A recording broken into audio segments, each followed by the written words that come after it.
Si Alejandro me lo confirma, estamos listos. Bueno, entonces vamos a hablar de esto que ocurrió el martes pasado. En realidad ocurrió el fallecimiento del padre Gustavo Gutiérrez, dominico, teólogo, filósofo, reconocido en todo el mundo como el padre o uno de los padres de la teología de la liberación, esta escuela teológica, filosófica, que más allá de divergencias que hubo efectivamente con autoridades eclesiales en su época, ha terminado aportándole a la Iglesia mucho en este camino, en esta búsqueda que tenemos, los quienes nos decimos personas de fe, en esta convocatoria a la cual el Papa le ha puesto una especie de lema o un deseo, una iglesia pobre y para los pobres.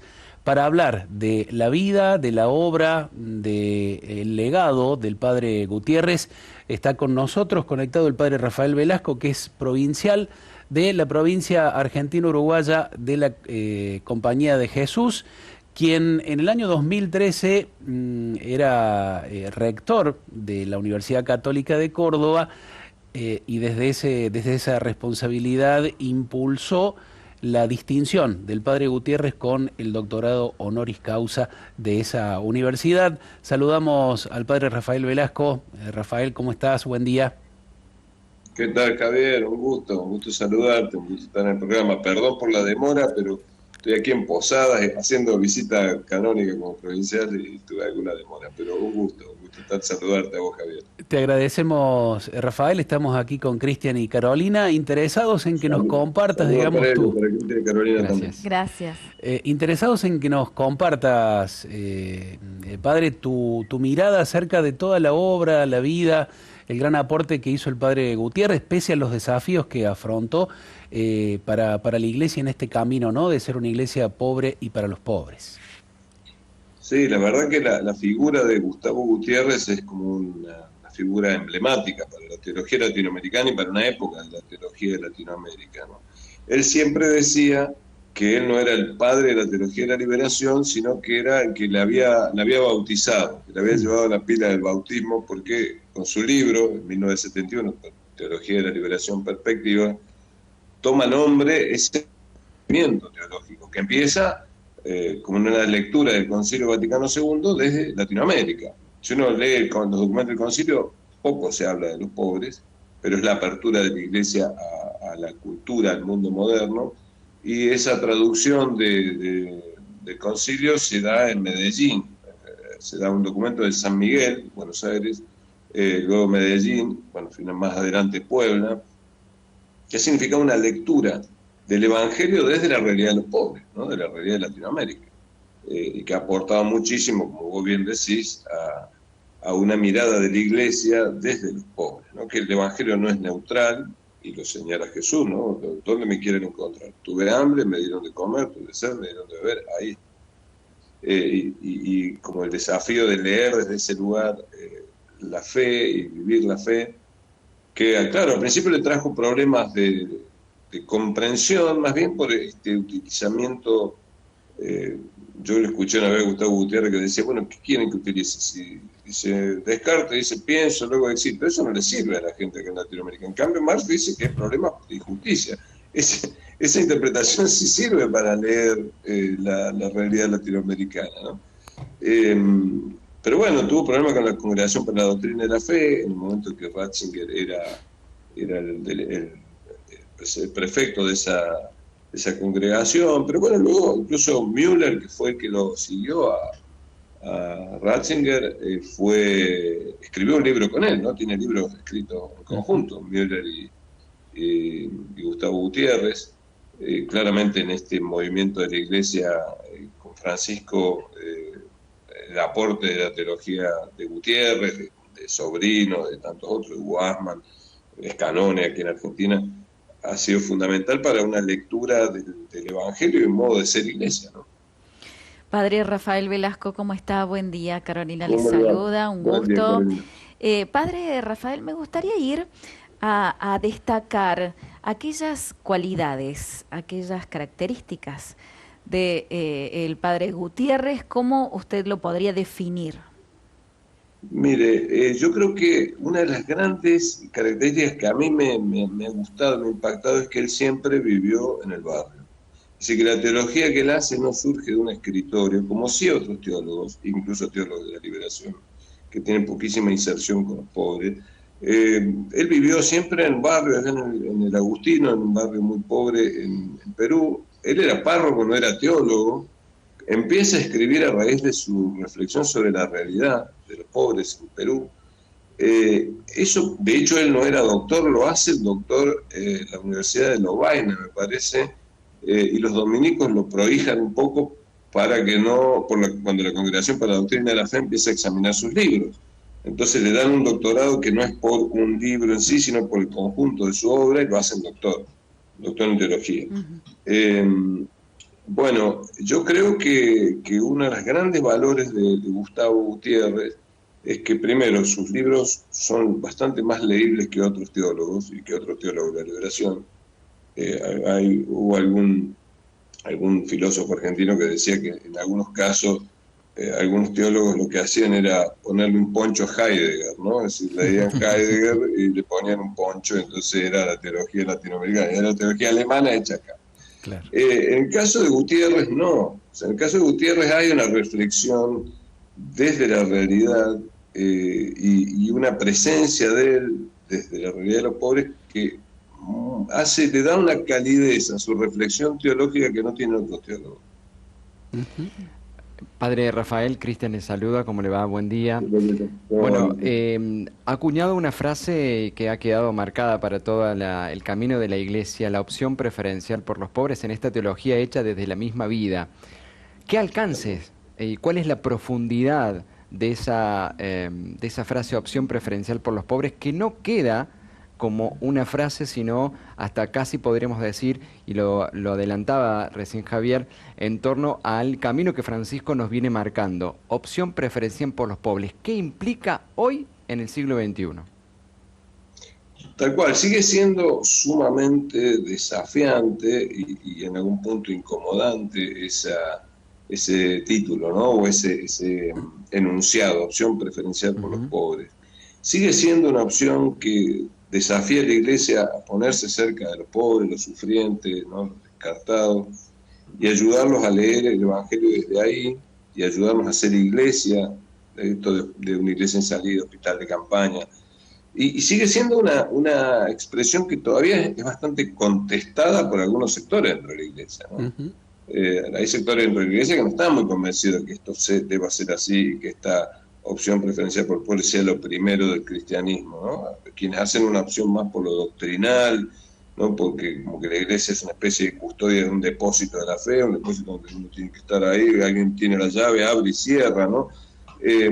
Hay otras sensibilidades que todavía les cuesta aceptar esto de esta lectura, porque es interesante la lectura que hace Gutiérrez y con él otros teólogos, cuando dicen, bueno, Jesús vino a liberarnos del pecado. Y el pecado no es solo una cosa espiritual personal, es un pecado social. Y ese pecado social en América Latina se llama opresión. Por lo tanto, salvación va a estar asociada a liberación. Es decir, no es solo una salvación personal mía con Dios, sino que liberar a las personas que están oprimidas por estructuras que las oprimen. Y eso implica que la fe se transforma en acción política, en acción social. No necesariamente política partidaria, pero sí una acción. Hay una ascendencia de la teología europea que se llama la teología política, de Juan Bautista Metz, un jesuita, que dice toda teología es política. Todo discurso acerca de Dios finalmente tiene consecuencias políticas, porque implica una relación con el prójimo, una relación con el que sufre, una relación con el poder. Leer la parábola del buen samaritano es algo político, ¿no? ¿Quiénes son los apaleados? ¿Cómo me tengo que compadecer? ¿Cómo podemos ser iglesia que sea una posada para los apaleados? ¿Qué hacemos con los apaleadores? Bueno, tienen toda una serie de implicancias, ¿no? Por eso digo, esta lectura de Gutiérrez sigue siendo desafiante, y esto de la opción preferencial por los pobres, y lo de Francisco de una iglesia pobre para los pobres, sigue siendo, por eso me parece que es evangélico, porque no es complaciente. Claro. No nos deja tranquilos, ¿no? Dios es un Dios incómodo, ¿no? Y siempre es incómodo creer. el que solo siente que la fe lo conforta, algo le falta, ¿no? La fe conforta, consuelo, pero a su vez es aguijón. Ujú. Y esta opción preferencial por los pobres sigue siendo un aguijón. Rafael, ayer cuando veía nuevamente lo que fue el acto de entrega del doctorado honoris causa que hizo la Universidad Católica en el año 2013, te tocó hablar y después habló el propio Gustavo Gutiérrez y me llamó mucho la atención porque le preguntaron esto de, bueno, por qué los pobres? ¿Por qué Jesús amaba a los pobres?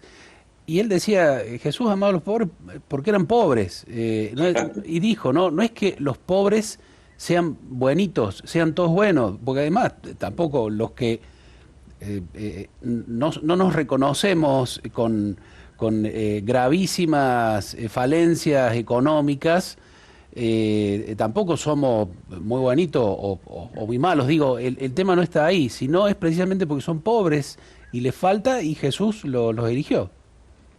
Tal cual, tal cual. Ese está muy bueno, sí me acuerdo en esa conferencia que estuvo muy buena, que dio Gutiérrez. Claro, porque uno a veces como tiende a romantizar, es decir, los pobres son buenos, no, tienen la misma miseria que tenemos nosotros, ¿no? Exactamente. Probablemente porque sufren mucho, saben lo que es sufrimiento, y entonces por eso son más solidarios unos con otros, muchas veces. Pero eso no los hace más buenos, no los hace moralmente superiores. Justamente los pobres, Juan Pablo II en un momento dijo, son una muestra del fracaso de la humanidad. Y ahí tenemos que estar nosotros para humanizar este mundo y ayudar a que sea más humana la iglesia. Sí, porque son pobres. Jesús no dice, ustedes son buenos, no. Son pobres y hay que ayudar a los pobres, hay que estar con ellos para que el mundo sea un lugar un poco más justo, más solidario, más bondadoso, más tierno. Y eso implica el estar al lado de aquellos que sufren, porque en el fondo también uno tiene que reconocerse que de un modo u otro uno tiene un montón de pobrezas desde las que tiene que acercarse a las personas, ¿no? Esto de acercarse a los pobres como si uno condescendiera, como si uno fuera superior, o el acercarse con esta visión idealizada de que, bueno, ellos son moralmente superiores. No, nos acercamos porque en el fondo somos una humanidad herida y nos solidarizamos desde esa herida con ellos, ¿no? Y tratamos de ayudar a sanar. Bien, pensando y reflexionando cada una de estas cosas, aprovecho y te pregunto, porque también a esto me ha marcado, los que tenemos más de 50 años y hemos podido ver y apreciar también cambios en la iglesia, en el tiempo, en el mundo. ¿Cómo te impactan estas cosas, Rafael, a vos después de que se ven estos procesos, ¿no? Recuerdo en algún momento, bueno, Gutiérrez incluso le decían que estaba perseguido, ¿no? Por por doctrina de la fe, con el análisis exhaustivo de sus libros, de su pensamiento. Luego, bueno, el propio responsable de este organismo de la Iglesia, vos lo mencionaste, que era discípulo de Ratzinger, de Benedicto XVI, Müller, que escribió un libro con él, el Papa Francisco, que lo recibe y le agradece luego.